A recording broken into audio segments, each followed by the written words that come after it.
Muy buenos días para todos.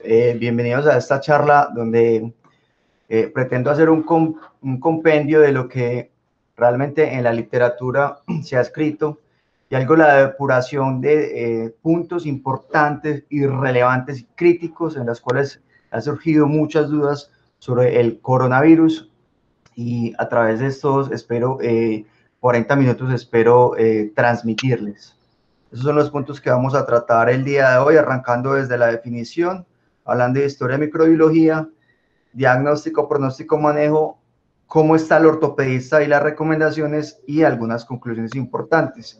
Quiero darles estas 6 definiciones que me parecen relevantes porque hay una confusión entre lo que es el SARS y el COVID. Nos referimos a SARS-CoV-2, hablamos del generador de la patología actual. Cuando nos referimos a COVID, hablamos propiamente de la enfermedad por coronavirus. El MERS y el SARS son referentes a los virus hermanos. El MERS 2012, aquel que generó el síndrome respiratorio del Medio Oriente, y el SARS, que es el hermano principal, el CoV-1, que fue identificado como el coronavirus, que generó el brote del síndrome respiratorio agudo grave por allá en el año 2002. Definición de las guías colombianas de IRA como una infección respiratoria aguda que puede ir desde lo leve hasta lo grave, es decir, desde un resfriado hasta una neumonía, y la grave se va a llamar IRAC, terminada en G, aquellas infecciones respiratorias que son admitidas a un hospital. Tanta confusión se ha generado con los términos que la población colombiana ha hecho un rastreo en su desespero por escuchar tanta confusión y en el desespero del miedo que se ha generado. Esta gráfica la sacó el Instituto de Evaluación Tecnológica en Salud y me pareció muy importante cómo nuestra población colombiana no científica se ha acercado en búsquedas a través de Google de cuáles podrían ser los remedios que podría utilizar para este tipo de infección. Y vemos que las búsquedas se han disparado en los últimos días y los términos que más asociado al coronavirus son aquellos remedios caseros. Entonces vemos como lo más buscado es coronavirus más bicarbonato, coronavirus más jengibre, seguido de coronavirus más ajo. Todas aquellos términos que en la desesperación y en el miedo los colombianos están buscando intentar algún remedio por la confusión. Nos vamos a ubicar en Asia. Aquí tenemos la región de China y en el área central tenemos la protagonista de nuestra historia, que es la ciudad de Wuhan, ubicada en la provincia de Hubei. Wuhan es una ciudad de más o menos 11 millones de habitantes y es una de las ciudades del centro tal vez más importantes de toda la República de China. El inicio precisamente es acá, en los días a mediados de diciembre, en este mercado que es el mercado húmedo de la ciudad de Wuhan, un mercado donde se venden pues animales no solamente del área del mar, sino animales silvestres y aves, unos vivos y otros fallecidos. Se llama mercado húmedo porque cuando lo lavan la gente queda con los pies totalmente inundados y por eso pues se le atribuyó el nombre. Es un mercado muy relevante en China y es enorme, tiene más o menos 50.000 metros cuadrados y es equivalente, por ejemplo, a la central mayorista para nosotros acá en la región. La cronología de esta patología se remite entonces, como les dije, a mediados de diciembre, donde se identificó un caso de neumonía cuya etiología no se conocía, pero para el 31 de diciembre se conocieron 27 casos de neumonía, todos aquellos relacionados con el mercado húmedo, y creó pues una alerta en la CDC de la China. Al otro día, pues los trabajadores de la salud de la China cerraron el mercado de mariscos y solamente una semana después de identificar esos 27 casos, ya habían identificado el patógeno como un coronavirus. El 12 de ese mismo mes, de este año de enero, China identificó el genoma y le presenta a la humanidad lo que es el genoma del nuevo coronavirus. Un día después se identificó el primer caso fuera de China, que fue en Tailandia. Se creía hasta ese entonces que la transmisión era completamente de animales a humanos, pero este 20 de enero de este año se conoció que la transmisión era posible de humano a humano. Luego el 30 de enero la OMS considera que se trata de una emergencia internacional, así como había hablado en este tipo reciente de la influenza y había hablado, por ejemplo, del Zika o de la poliomielitis. Nuestro primer caso a Colombia llegó el 6 de marzo del año 2020 y ya para el 11 de marzo de este año, la OMS consideró que se trataba esta patología de una pandemia.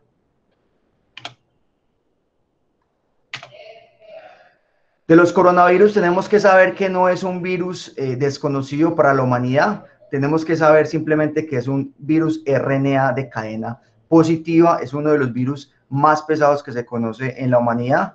Infecta normalmente a mamíferos y a aves. Es un patógeno común respiratorio asociado a la humanidad y tiene gran variedad de géneros, dentro de los cuales los más importantes son el alfa y el beta. Los coronavirus tenemos que saber que explican más o menos el 20 al 30% de las gripas de las que sufre la humanidad. Es decir, cualquiera de nosotros muy probablemente ha tenido una infección por coronavirus. Pero de las enfermedades más graves de estos coronavirus, que no solamente se limitan a gripas, está el SARS 2002, el MERS 2012 y el nuevo coronavirus del año 2019. De la estructura hay cosas que les quiero relevar muy importante.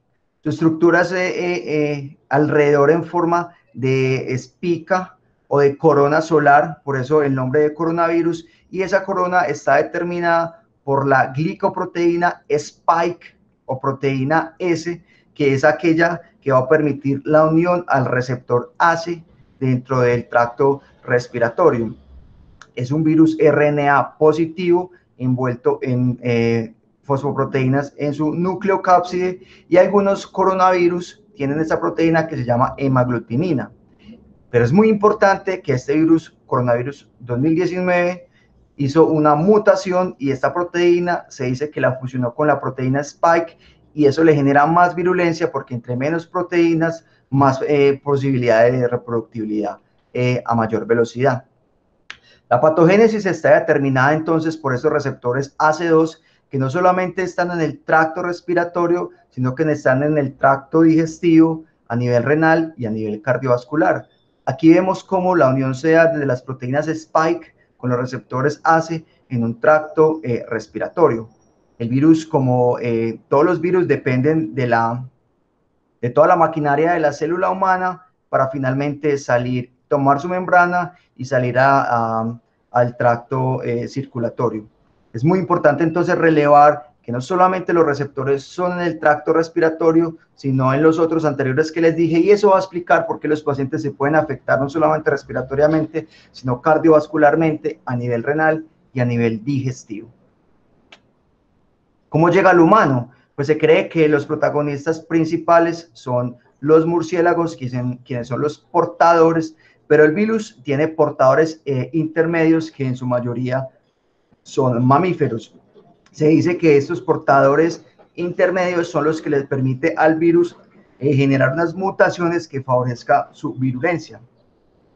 Luego de infectar a un humano, se da la transmisión de humano a humano, como se dio con el MERS a través de los camellos y como se dio con el SARS en el año 2002.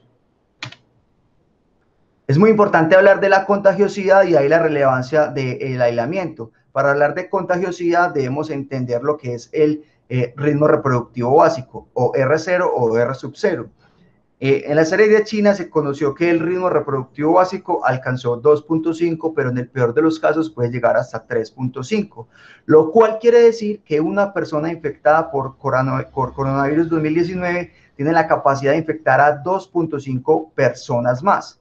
Si lo comparamos con la influenza estacionaria tiene la capacidad de una persona contagiar a 1.3 personas más, y el ébola 1 a 2 personas más. En el crucero que estuvo en cuarentena, el Diamond Princess, se conoció que por la cercanía que tuvieron, alcanzaron un R0 de más o menos 15, es decir, una sola persona lograba infectar a 15 personas. Este término es muy importante porque se dice que cuando el R0 es menor a 1, la pandemia se está acabando. Cuando es igual a 1, la pandemia sube un ritmo constante, o cuando es mayor a 1, la pandemia está creciendo a un ritmo exponencial. La transmisión se da por medio de gotas, que es, digamos, el medio más efectivo y por el cual se van a contagiar más personas. También se da por contacto directo, por aerosoles, y orofecal es uno de los métodos, o de los medios, perdón, que se está estudiando. Quiero explicarles esta gráfica y cómo la transmisión se puede impactar a través del distanciamiento social. En la gráfica vemos en el color rojo los pacientes infectados, en el moradito los pacientes no infectados y en el amarillo aquellos pacientes que se recuperan. Y vemos a través del tiempo cómo los pacientes, cuando tienen un distanciamiento social prudente según las recomendaciones, los pacientes no infectados aumentan, los pacientes infectados bajan ostensiblemente, al igual que los pacientes recuperados. La transmisión por aerosoles ha sido controvertida, realmente no se conoce un estudio que lo demuestre, sin embargo, las pautas están recomendando precaución a través de la transmisión aérea y por eso la recomendación de los sitios que generen transmisión por aerosoles, utilizar máscaras de alta eficiencia, como en nuestro medio la N95. Los sitios ideales en los cuales deberíamos hospitalizar a esos pacientes, hospitalizarlos, serían las salas de presión negativa, pero la OMS dice que estas salas son una minoría muy importante que no dan abasto para hospitalizar a todos nuestros pacientes. El contacto se da a través de cuando alguien emite tos o estornudos, las gotas se depositan en su habitación y la persona toca algún sitio de la habitación, se lleva a sus manos alguna de sus mucosas y ese paciente ha sido infectado. Este estudio de Medscape es muy relevante porque da a conocer la supervivencia en la superficie de cuánto puede permanecer el virus. Desde 5 días en el plástico, 2 a 8 horas en el aluminio, muy importante, los guantes quirúrgicos, 8 horas y hasta 4 días en la madera. Es importante saber qué es un contacto de riesgo y la CDC define un contacto de riesgo de dos maneras. Estar a menos de 2 metros de distancia por un tiempo prolongado, que más o menos lo catalogan de 15 minutos, o tener un contacto directo de secreciones con una persona infectada de un caso de COVID-2019. Es muy relevante nosotros como trabajadores de la salud que este contacto de riesgo está estratificado en 3 riesgos: riesgo alto, moderado y bajo. Riesgo alto se define aquel contacto en que la persona, el paciente, no tiene protección y el médico tampoco la tiene. El riesgo moderado se define en el que el paciente tiene su protección adecuada, pero el médico no la tiene. Por ejemplo, si al paciente lo están intubando o le están haciendo reanimación cardiovascular y el médico que está al lado solamente dispone de una máscara quirúrgica y no de N95. ¿Eso para qué nos sirve? Ese personal de salud debe ser llevado a un control activo, se debe retirar de sus labores de al menos 14 días. Inmediatamente cuando presente síntomas debe ser realizado una PCR. Pero si el contacto de riesgo es bajo, definido como aquel en que se tomaron todas las precauciones, ese personal no va a ser retirado de su trabajo y se va a ser llevado a un autocontrol que se llama supervisado, en el cual los mismos compañeros van a estar atentos a cualquier síntoma que pueda presentar su compañero de salud, e inclusive algunos recomiendan tomar 2 veces la temperatura al día por 14 días después del contacto. Bueno, pero ¿cómo estamos en Colombia? En Colombia, hasta el informe del día de ayer, teníamos 798 contagios, de los cuales las muertes hasta la tarde, lo último que conocí eran 14 muertes. Pero muy importante es que de estos 798, más de una tercera parte eran contagios en la comunidad, es decir, no eran casos importados, lo cual toma relevancia aún que inclusive no tenemos que tener un nexo epidemiológico, como lo vamos a ver más adelante, para hablar de un paciente sospecha con coronavirus. Esta circular me pareció muy relevante porque nos hace entender cuál es la magnitud de este evento al que nos estamos enfrentando. Ellos, a través de las estadísticas y más o menos de los promedios que sacaron de la corte de 44.000 pacientes de Wuhan, encontraron que en el peor de los casos, los colombianos en el país vamos a tener más o menos 3.989.000 casos de personas infectadas. Y de esos pacientes, el 4.7% van a ser pacientes críticos. Es decir, 187.000 pacientes, si no tomamos las medidas correctas, van a ser infectados y van a ser llevados a una unidad crítica, una unidad de cuidados intensivos.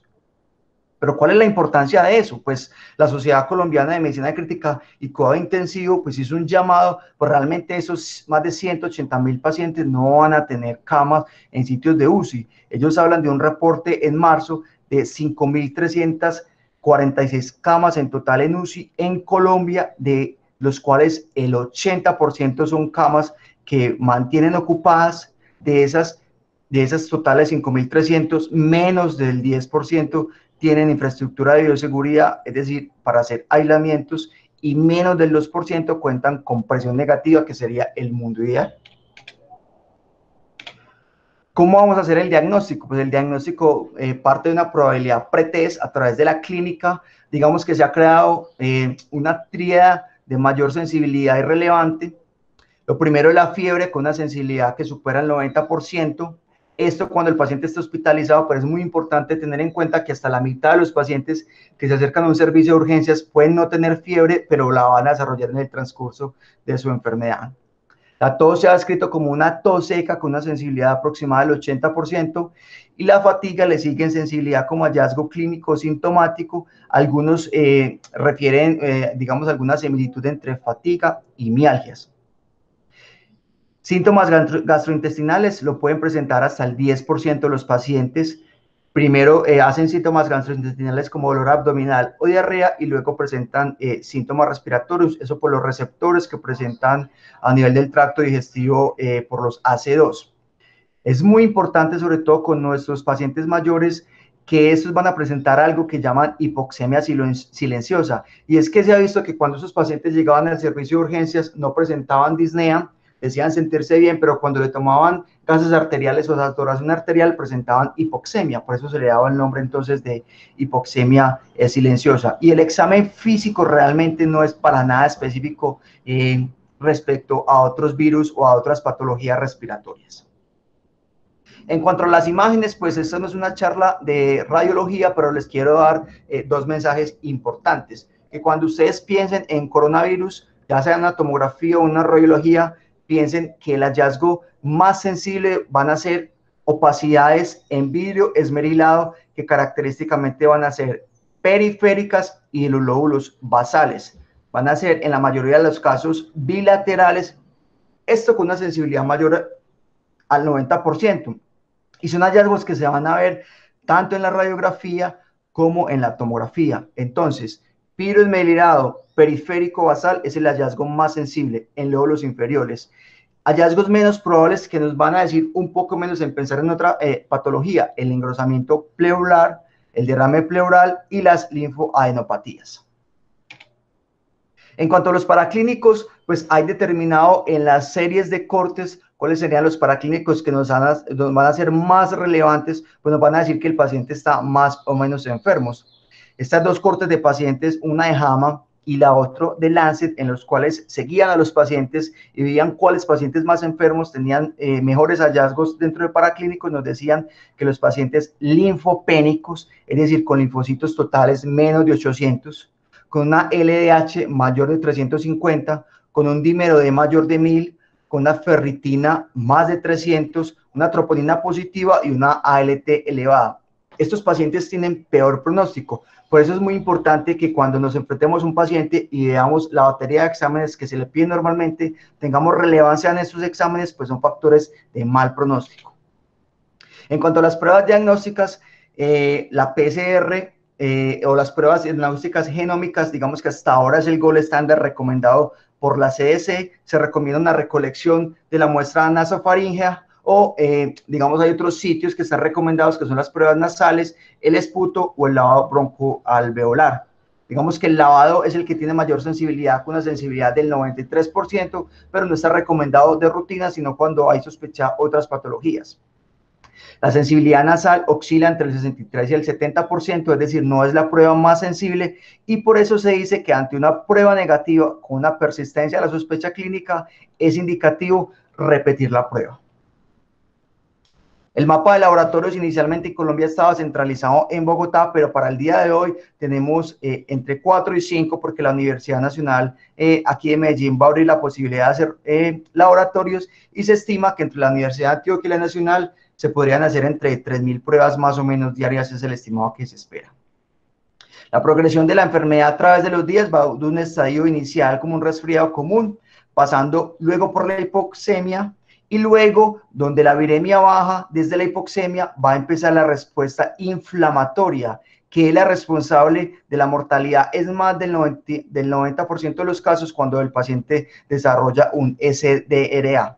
La incubación más o menos oscila en promedio entre 4 y 5 días, pero el rango puede ir hasta 14 días para que el paciente pueda empezar a desarrollar los síntomas. Los pacientes son más transmisores efectivos de sus virus en los primeros días en que empiezan a desarrollar los síntomas, y se dice que en promedio al 10º día la mayoría de los pacientes que son graves van a estar en la UCI.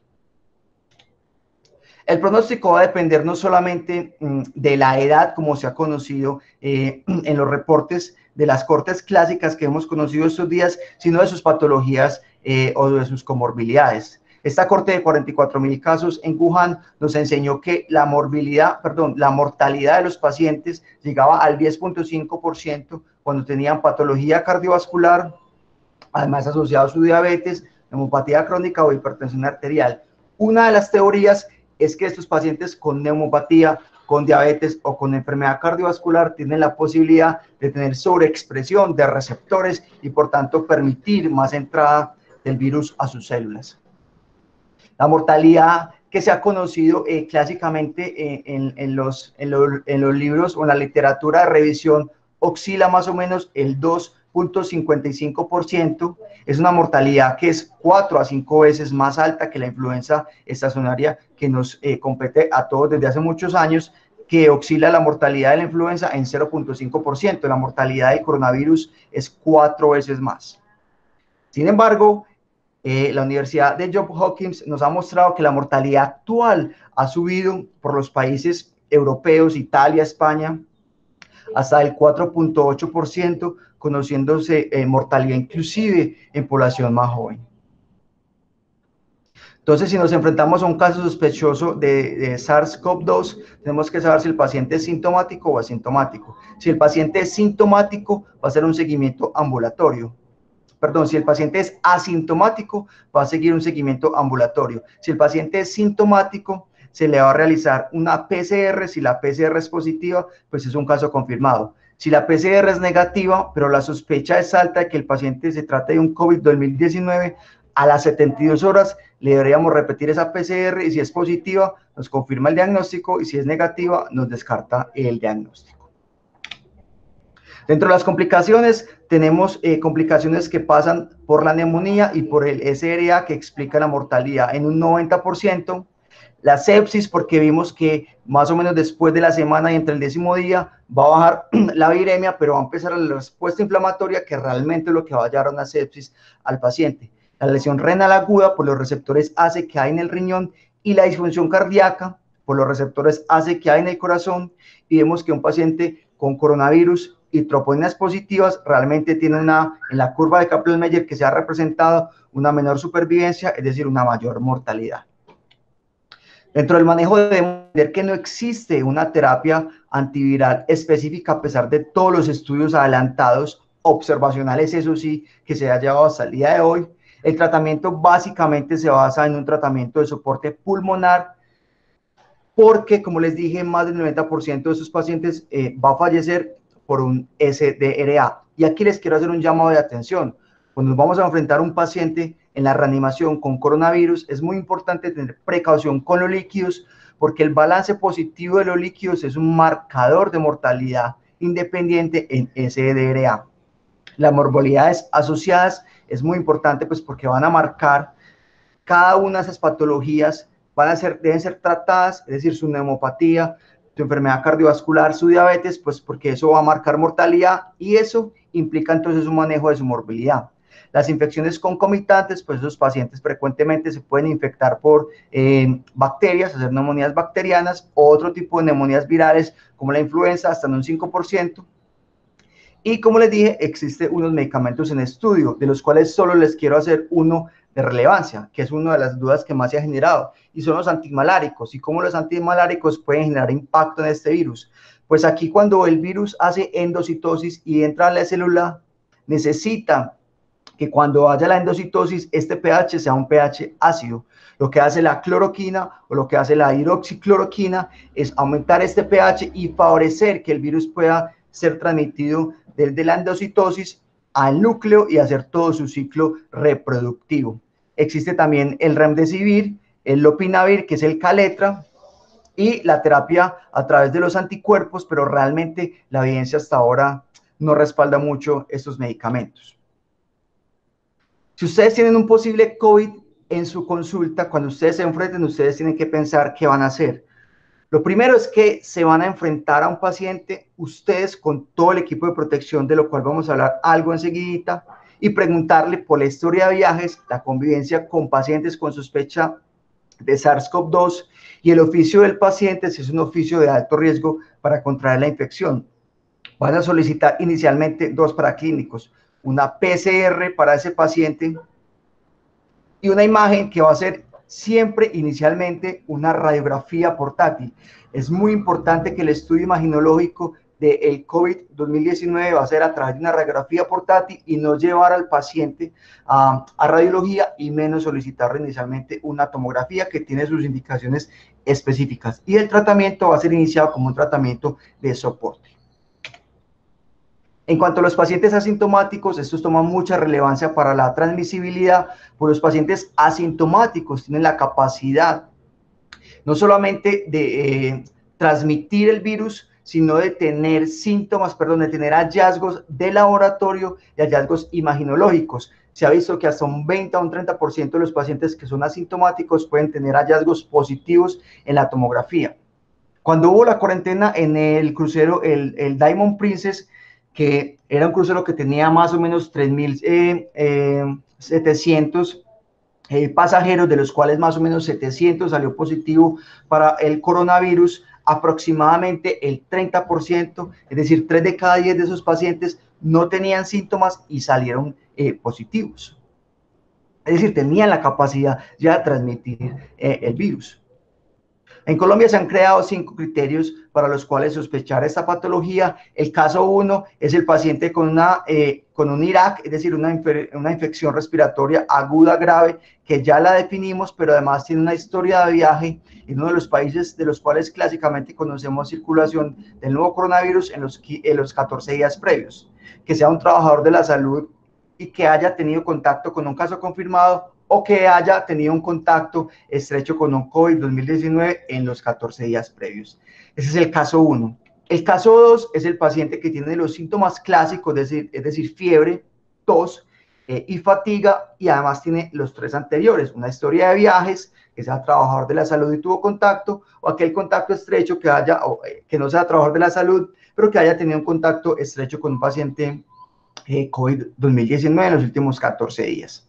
El caso 3, digamos que es el caso más sensible, donde van a entrar mucho más personas, porque todo paciente con un IRAC, es decir, con una infección respiratoria aguda grave, es decir, aquella infección respiratoria aguda que requiera tratamiento hospitalario, debe ser estudiado para un coronavirus 2019 y se debe priorizar el diagnóstico y la atención en sus comorbilidades, si es diabético, si tiene neumopatía, si es inmunosuprimido o si tiene cardiopatía. Pues como vimos, esos pacientes tienen peor pronóstico de mortalidad. El caso 4 es aquella muerte probable que se sospecha que haya sido secundaria una infección respiratoria de etiología desconocida, pero que se sospeche que sea por coronavirus. Y el caso 5 es el paciente asintomático que haya tenido un contacto estrecho con COVID-2019. Cuando se habla que un paciente tuvo resolución de su cuadro, es decir, que un paciente puede ser retirado de su aislamiento, se basa en 2 cosas, una basado en pruebas y otro basado en clínica. Si es basado en pruebas, ya que el paciente que ya no tenga síntomas y que tenga 2 PCRs negativas, separadas ambas por 24 horas. La estrategia no basada en pruebas es aquella resolución en la que el paciente lleva por lo menos 3 días sin síntomas y el tercer día empezó cuando llevaba 7 días de los síntomas. Me explico. Si un paciente lleva 7 días con síntomas, el día 8 y el día 9 y el día 10, si ya no tuvo síntomas, se dice que ese paciente, por una estrategia clínica, se considera una enfermedad resuelta. Este es el algoritmo que nos propone la Sociedad Colombiana de Infectología para hacer el enfoque de a dónde debemos dirigir a estos pacientes, de acuerdo a sus síntomas. Si son síntomas leves, moderados o graves. Si son síntomas leves y el paciente no tiene factores de riesgo, es decir, no tiene neumopatía, no es inmunosuprimido, no tiene cardiopatía, ese paciente le podríamos dar salida y hacer manejo en la casa. Si el paciente tiene síntomas leves, pero tiene factores de riesgo, como las enfermedades reportadas o las comorbilidades descritas previamente, le debemos pedir LH, hemograma y radiografía de tórax. Si algo de esto es anormal, perdón, si no es nada anormal, le podemos dar salida. Si alguna de esas es anormal, ese paciente se debe quedar hospitalizado y pedirle toda la batería de exámenes. Al igual que si un paciente con sospecha de COVID-19 tiene síntomas clásicos y tiene alteración en alguno de sus síntomas, de sus signos vitales, perdón. De entrada, ese paciente va a quedar hospitalizado. Pero si además tiene ese paciente síntomas y tiene hipotensión o falla ventilatoria, de entrada ese paciente va a ser dirigido a la UCI, se le van a pedir esos paraclínicos que ven en sus pantallas, además de una PCR que se considera que va a ser anidada a otras PCRs de otros microorganismos, pues se debe descartar que además del COVID tenga algunas neumonías por influenza o por otros microorganismos que pueda empeorar su diagnóstico. Les voy a mencionar algunas de las recomendaciones que las sociedades de ortopedia nos han regalado, unos tips para tener en cuenta como especialistas en el área quirúrgica a la hora de enfrentarnos a sus pacientes. Ellos hacen relevancia en la atención en el paciente en urgencias, en la protección del trabajador y conservar los trabajadores de la salud. Es decir, si hay posibilidad de aislarlos para conservar su salud, se debería hacer. Toma relevancia la atención en esta época a los pacientes con trauma y tumores, según nos lo recomiendan. Los casos quirúrgicos no le dividen en un tiempo por horas. Si el caso quirúrgico va a permitir que el paciente dure menos de 23 horas, como por ejemplo una artroscopia de hombro, de rodilla o de tobillo, ese paciente se debería hacer. Pero si dura más de 23 horas, como artroplasia de cadera, deformidad de columna o cirugías electivas pediátricas, se debería posponer. Inicialmente o idealmente se debería hacer una cita quirúrgica para ese mismo día de la intervención. Recomiendan hacer programas de residencias para entrenamiento por medio online. La telemedicina utilizarla no solamente para citas, sino para la rehabilitación. Ellos hablan que en la medida de lo posible se debería cortar el tiempo quirúrgico y bajar el personal intraquirúrgico. Había mucha confusión inicialmente sobre cuál mascarilla usar, si la mascarilla quirúrgica o la mascarilla N95. Pues el CDC nos recomienda que la mascarilla N95 la deberíamos utilizar en aquellos procedimientos que van a generar aerosoles. En sus pantallas van a ver la lista de todos los procedimientos que son que favorecen la producción de aerosoles y en los cuales deberíamos utilizar la máscara N95. Ya les voy a mostrar cuál es la recomendación colombiana.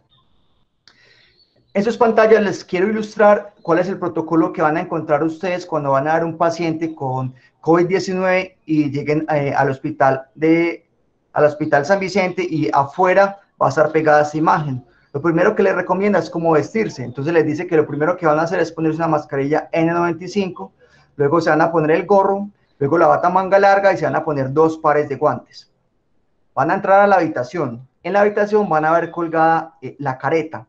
Esa careta la deben limpiar antes de ponérsela y encima de la mesa va a haber una mesa con lo cual van a limpiar la careta con unos paños. Si el procedimiento o la revisión implica salpicaduras, se debe poner el delantal que tienen en las habitaciones de aquí del hospital. Se van a retirar los guantes externos y se van a poner otros guantes. En ese momento entonces tenemos nuevamente 2 guantes. Cuando ya terminemos de revisar el paciente, nos vamos a quitar inicialmente el delantal, nos vamos a retirar los guantes externos, la careta no la vamos a retirar sin limpiarla, sino que la vamos a colgar, pues el próximo personal la va a limpiar, nos vamos a retirar el gorro, luego la bata, finalmente retiramos los guantes y salimos de la habitación. Por fuera de la habitación nos lavamos las manos y nos quitamos la máscara N95. Este estudio me pareció muy importante, esos estudios de Journal del Hospital de Infecciones, pues les quiero tomar relevancia de cómo se han utilizado diferentes sustancias y el potencial de inactivación del virus. Y vemos, por ejemplo, que la clorhexidina tiene un logaritmo de reducción de apenas entre el 0.7 y el 0.8%. Realmente es muy bajo. Podrían atreverse a decir que la clorhexidina no tiene capacidad de inactivar estos virus. Comparado, por ejemplo, con el etanol, con concentraciones por encima del 70%, cuya capacidad de reproducción viral es mayor al 3.9, que es 5 o inclusive veces más que lo que daría la clorexidina. Otras sustancias con capacidad de inactivar el virus es el hipoclorito de sodio con un muy buen logaritmo, y la iodopovidona con un logaritmo que en casi todas sus concentraciones tiene la capacidad, con un logaritmo por encima de 4, de inactivar el virus. Mensaje importante: este estudio nos dice que la clorexidina no tiene la capacidad de hacer la inactivación. Esto es relevante, pues porque todas las medidas que realmente queremos tomar, las queremos hacer para que no nos pase como le pasó a esta funcionaria, en la cual estaba haciendo unas recomendaciones para no tocarse la cara y bajar la transmisión.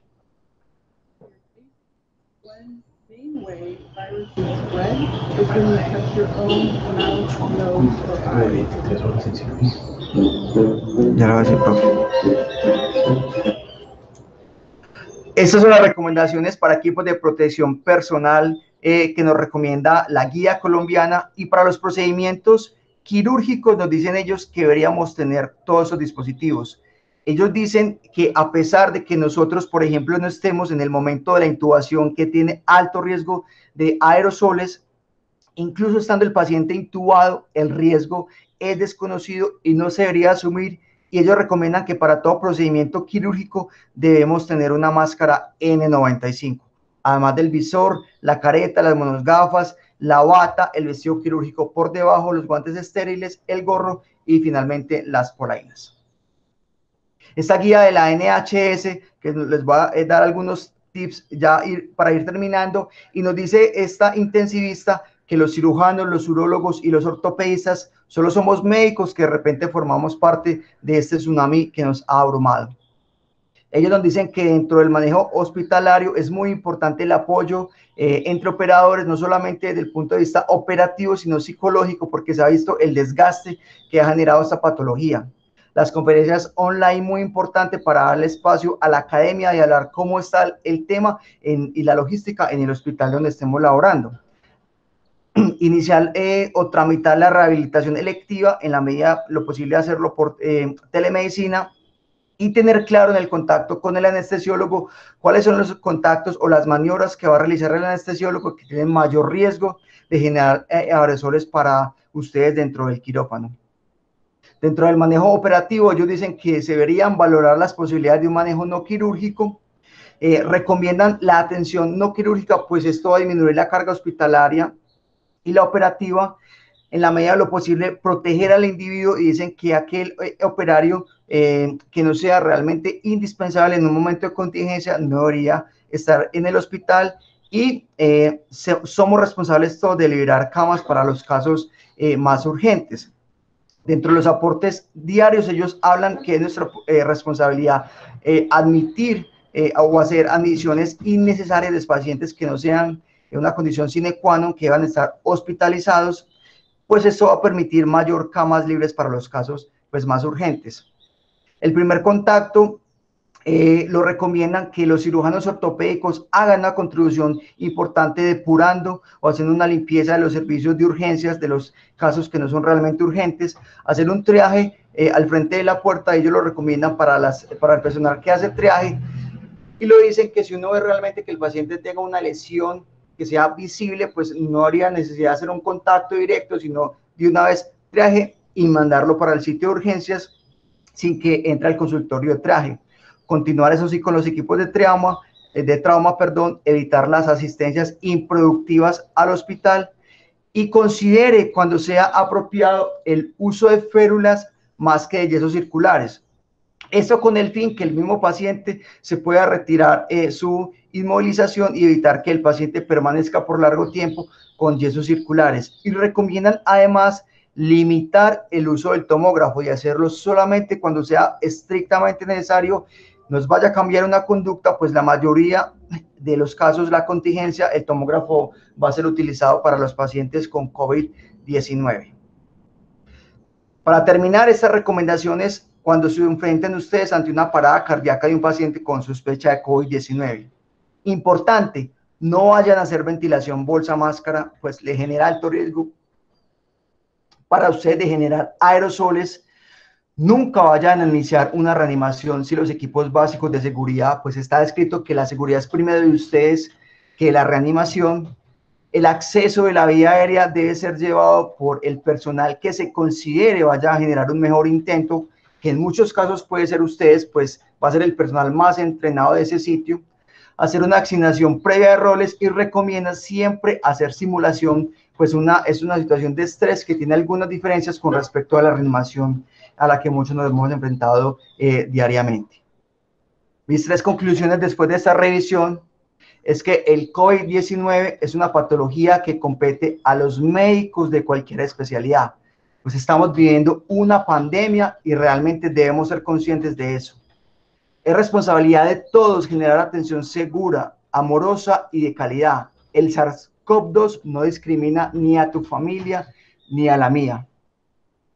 Y ahora es tiempo de elaborar aquello que se ha vuelto una rutina, un beso, un abrazo, un saludo o una sonrisa. Las cosas malas siempre nos hacen abrir los ojos de aquello que en el afán de la vida nos hace dejar en el olvido. Este también es un homenaje para aquellos más de 60 médicos y personal de la salud que a través del contacto diario con el paciente nos han dejado y desde el cielo nos acompañan realizando sus labores, han fallecido y han dejado sus familias, que pueden ser las suyas o pueden ser las mías. Es un homenaje también para ellos. Muchas gracias.